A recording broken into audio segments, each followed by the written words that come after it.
Hey, Utah Mammoth fans, tusks up and welcome into another Utah Mammoth Daily update. The preseason is officially in the books. Again, I'm a day behind because of how everything needs to be done with upload schedule editing and all that jazz. But it is finished, and today we're going to break down four more storylines heading into opening night. How J.J. Peterka's addition completely changes Utah's identity on offense. What the San Jose finale actually taught us, how the final roster picture looks after camp, and what the rest of the hockey world thinks of Utah heading into year two. So let's start with the headline. That is, J.J. Peterka isn't just a nice addition. He changes the Mammoth's algorithm. According to Daily Faceoff, Peterka's mix of pace, puck protection, and playmaking gives Utah a legitimate two-line attack for the first time in franchise history, which is kind of funny to say because it's only been a franchise for 2 years. But with what a lot of these outlets are doing is they're combining the histories of the Arizona Coyotes and Utah. So that's just the reality we live in. The Mammoth can now roll out Cooley, Keller, and Gunther on one line, and Hayton, Peterka, Schmaltz on the next. And that balance is a nightmare to defend. And they're going to mix those lines up, game over game. There's just a lot of talent to shuffle around there. It's not about creating one super line. It's about ensuring every shift has a scoring threat. Peterka's transition game adds a north-south punch Utah loves to have. They had a little bit of it last year. Now they have even more of it.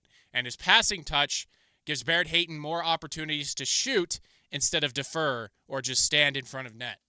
The result, Cooley and Keller and Gunther no longer have to be the only ones carrying the offense. And Utah's second unit can dictate play instead of just surviving it. Peterka raises Utah's floor and maybe its ceiling in one big move. Now let's move on to San Jose. The 6-4 preseason win in Utah at the Delta Center was a very fun watch. But the value isn't just in the final score, it's in the signs of growth. First, we saw balanced scoring. 6 different goal scorers, and none of them needed extended power play minutes to get on the board. That shows chemistry developing up and down the lineup. And also, Turbo Tanev showing us why he's called Turbo. Second, composure. Utah blew leads last season, and during the broadcast, they brought that up a lot. How Utah gave up like 92 goals in the second period alone last year, and it reared its ugly head again in this final preseason warm-up. So that is definitely something to watch for all of us as we move into the regular season. But when chaos hit in that second period, they didn't crumble. They didn't panic. In this one, they regained control in the third period, stuck to structure, and closed it out. That is showing growth and maturity. And third, the energy at the Delta Center.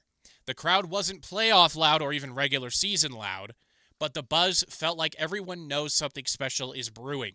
It's akin to what was happening with the Jazz when we figured out, hey, Donovan Mitchell, Rudy Gobert, Royce O'Neal, Joe Ingles, these guys, there is something here.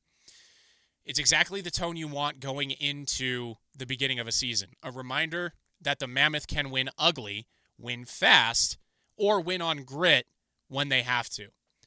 So that is just confirmation that Utah's finding its style and fitting into what Andre Tourigny has been preaching since he first started those years ago. So, with camp officially closed, we now know what the Mammoth's opening night picture looks like. It's coming into clarity here. And there are some subtle, important takeaways from those last 2 practice notebooks. First, the defensive depth looks stronger than expected. NHL.com's camp coverage highlighted Mikhail Sergachev and John Marino settling into consistent pairings, with Sean Durzi healthy and skating full-time. That stabilizes 3 right-side options who can all move the puck, something Utah lacked in crunch time last year due to Durzi and Marino missing a lot of time. Second, the waiver decisions. They were less about performance and more about numbers. All these guys had solid camps, but were squeezed by a now crowded roster. That's a good problem to have. It means real depth and competition, really for the first time in a long time. And third, don't overlook Dmitry Simashev. It's really tough to when you've been watching the broadcasts, but If you haven't, Dmitry Simashev has been turning heads a lot in the rookie showcase, the rookie training camp, preseason games. He's always shown up and shown out really well.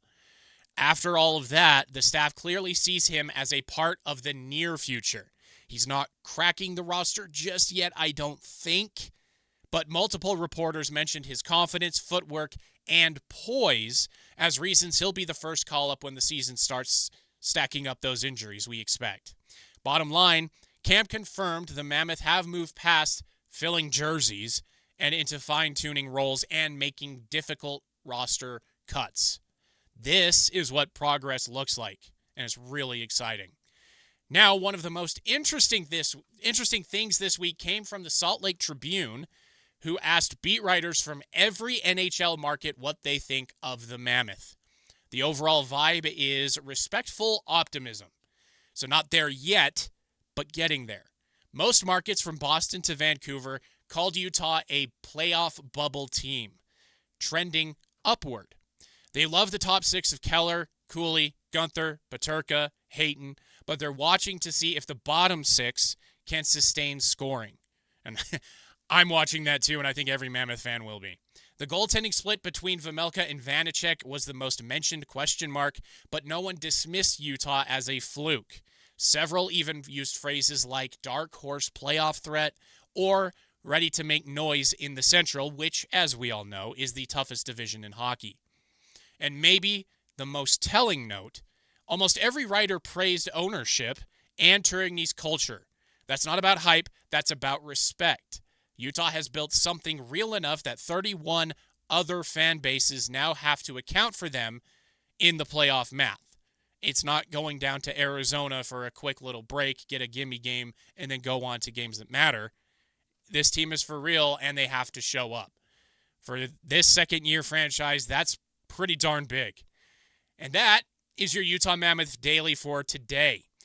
It changes the geometry. The San Jose finale shows strength. Camp gave us more clarity, and the hockey world is starting to pay more attention. I'll see you back here tomorrow for more, right as we shift from preseason promise to regular season play.